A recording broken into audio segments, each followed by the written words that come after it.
Hi, my name is Heather Shireman. For the topic, I have decided to do social psychology. I'm going to do a little bit of a different twist on it. I am going to make it a little bit more modern. I have found 3 current studies within the last 3 years that can kind of give us an idea of what modern social psychology looks like. Our textbook, Psychology, the second edition, tells us that social psychology is the study of how people react and interact with people. We as humans, we interact with people all day long, whether it be on the internet, whether it be in person, at work, at home, at kids' school functions. I mean, anywhere you go, you have to interact in some sort of way. Our first study is from 2022. It shows us that we as a people tend to love social media. We also tend to love to fight and argue on social media. They have done a study on wrongful admission. So what this is that people on social media, they argue, it's proven that they're wrong. They have 2 options here. They can apologize or they can not apologize and pretend it never happened. For the people that apologize, we tend to view them, according to this study, as a more humble, trustworthy, friendly type person. Whereas the people who don't apologize and just argue for the sake of arguing tend to be seen as a little bit more aggressive and overall not liked. Another study was done in 2022. This was done on those pesky face masks that we all loved, I'm sure.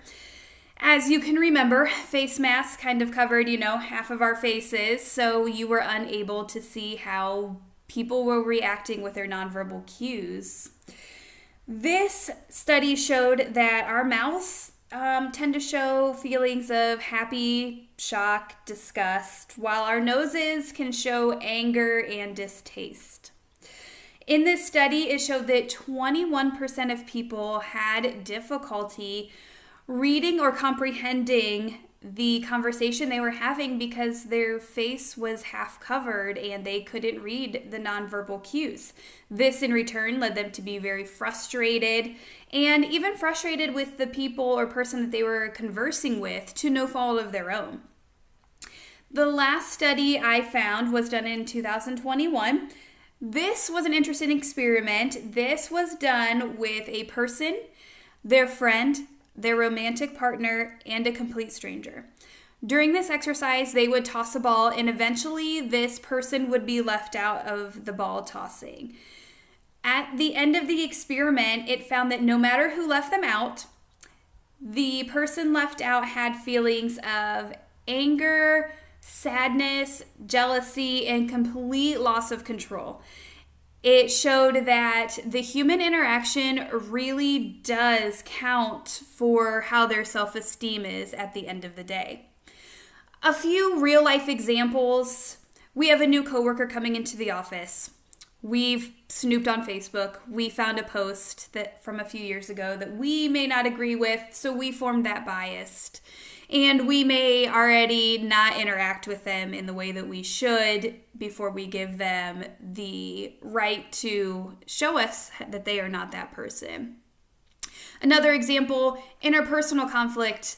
For the parents, you've punished that child. You're having the interpersonal conflict of, was that the right thing to do? Was that the wrong thing to do? Do they hate me? Is it going to be okay?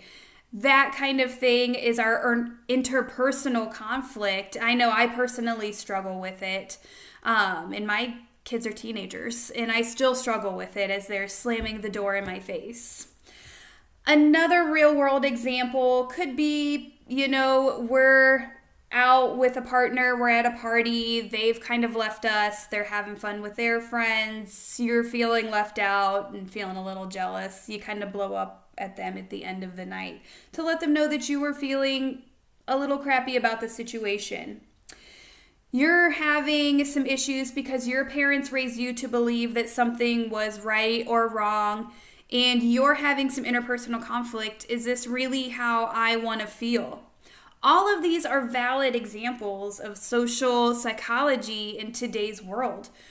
We as a person need to be able to interact with others and be able to take a look inside ourselves to handle that conflict and figure out how to react and interact with humans. Because at the end of the day, we all have to do it, and we all have self-esteem, and this really does kind of affect our self-esteem on how we interact with each other.